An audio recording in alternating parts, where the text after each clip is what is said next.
Okay, and just listen to her if you would, please. Okay. Okay, go ahead. You want me? Mama, or whatever you call her, I'm reading from. Granny. And where do you want me to start, honey? Well, it's a little... Is it down here where you got it underlined? That's right, but if you want to skim it a little bit and throw out a little fragment here and a little fragment there, and then end up on that. Hold just a minute then, let me read it. Be on the tape, maybe. Okay, good. Mama, this is what the journal wrote about the strikers in 1934. Strike prisoners in cheerful mood. Said Viola Horton, a girl of about 17, was telling that she had 3 other members of her family and they were imprisoned by the militia. Besides myself, she said, there is Belle, Eula, and Olivia. They got your pa too, said another girl. Make it 5 then, said Viola. As the girls talked, members of several National Guard companies were busy driving their stakes, setting up a field kitchen, erecting a barbed wire with enlargement around the men's prison.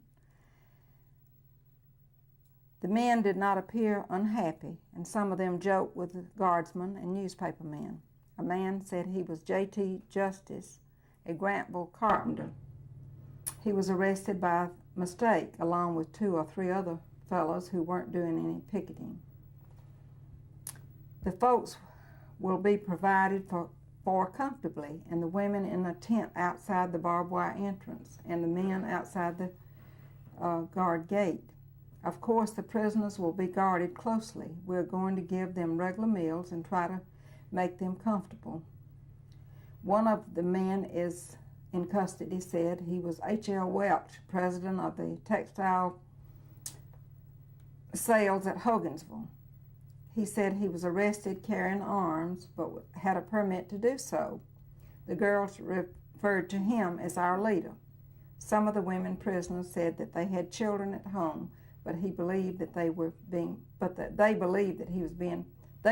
provided for.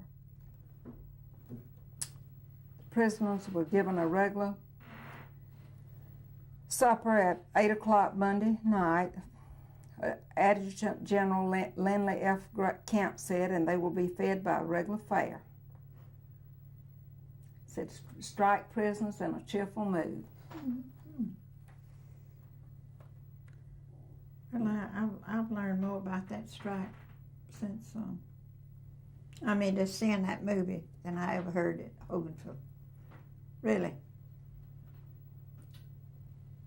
There's a paragraph by the Silverman girl. I don't think it's Oh, It's not that? it's not in this one. Okay. Okay, could you read that paragraph about Homer? It was actually Hogansville, he's president of the Hogansville Union, and you said sales. Okay. And then when you finish that paragraph, you all might want to talk about Homer and if you'd ever heard of He's Far Away. Gotta remember that song. That's it. You did it right. Okay, I got you.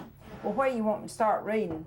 Headlines. Right from there. And From the Read the headlines and then cut down. strike prisoners in cheerful mood. Okay. and then you go down to one of the men. Okay. And when you're done with that paragraph, talk about Homer. Okay. He's in there, talk about Okay. that. Ready? Mm-hmm. Ready? Mm-hmm. Mama, this is one of the articles that appeared in the Atlanta Journal. Strike prisoners in cheerful mood. And this is telling about Homer. One of the men in custody said he was H.L. Welch, president of the textile union at Hogansville. He said he was arrested carrying arms, but had a permit to do so. The girls referred to him as our leader. Some of the women prisoners said they had children at home, but believed they were being provided for. So, how the women in Hogansville felt about Homer. Yeah. How they felt like that he was leading them on to a better life. And how Leolin gave away shoes and all when they were needy. And sometimes she was a little upset because he was giving away everything. Mm-hmm. But that was the type man he was. And I feel like that that he did this because he had the compassion, and he was a man before his times, a crusader. Of course, I'm prejudiced. He was a favorite of mine, a second father. Mm-hmm.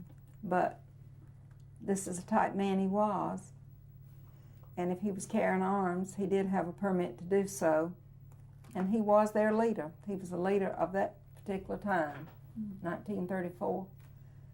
They needed someone like that to lead them out of the oppression that they were under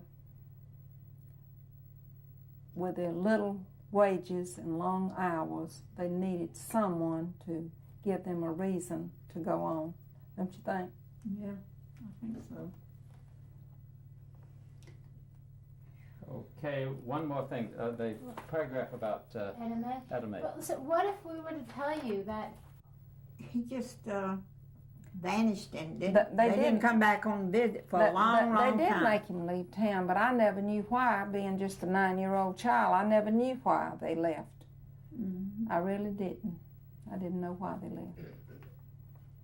And he used to be so crazy about Hogansville, and he didn't show up back there for a long time after when they left. But we didn't know why they left.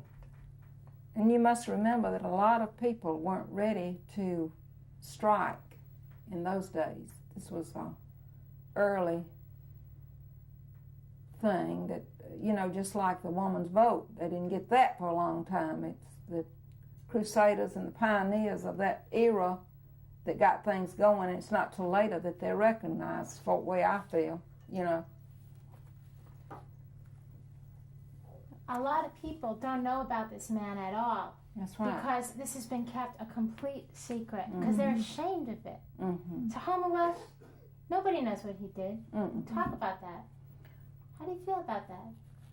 I feel that the fact that nobody knew about Homer Welch and what he did for them was an injustice as far as I'm concerned. I feel like that he is a hero and that he did do a lot for the people, and people today are reaping the benefits of what he did in 1934.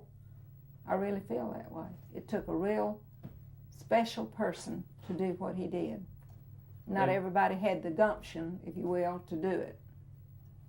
Now, we've just read a little history of Hogansville, very well written. It was put out a few years ago. It's got all the history of the business.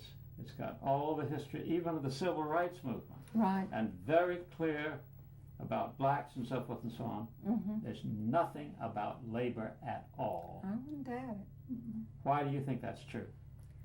Oh, I just think a lot of people hid their heads in the sand as far as things happening. They were just willing to go along with the status quo. I feel that way. I don't know that much about the movement, but I feel like that it took somebody of a special character to let them really realize what was happening to them. All this working 12 hours and very little pay, and it took a leader to get them going. I feel that. Great. Okay.